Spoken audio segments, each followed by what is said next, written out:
अलीकडच्या काळात मोबाईल या उपकरणाने तरुणाईला प्रचंड भुरळ घातली आहे. मोबाईल वापराचं रूपांतर कधी व्यसनात होऊन जातं हे देखील अनेकदा काही तरुणांच्या किंवा तरुणींच्या लक्षात येत नाही. मोबाईलच्या अतिवापरामुळे अनेक दुष्परिणामांना सामोरं जावं लागतं.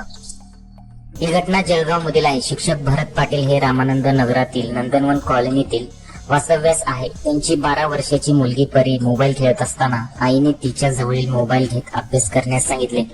त्याचा राग आल्याने परीने दुसऱ्या मजल्यावर खोलीतील झोक्याच्या कडेला ओढणीच्या साह्याने गळफास घेतला आणि कुटुंबियांना धक्काच बसला. रागाच्या भरात गेलेली परी बराच वेळ झाला तरी खाली न आल्याने कुटुंबीय खोलीकडे गेले. दरवाजा ठोठावून देखील मुलगी प्रतिसाद देत नसल्याने त्यांनी दरवाजा तोडला. त्यावेळी मुलगी गळफास घेतलेल्या अवस्थेत बघताच तिच्या कुटुंबियांना धक्का बसला. कुटुंबियांनी मुलीला शासकीय वैद्यकीय महाविद्यालय व रुग्णालयात दाखल केले.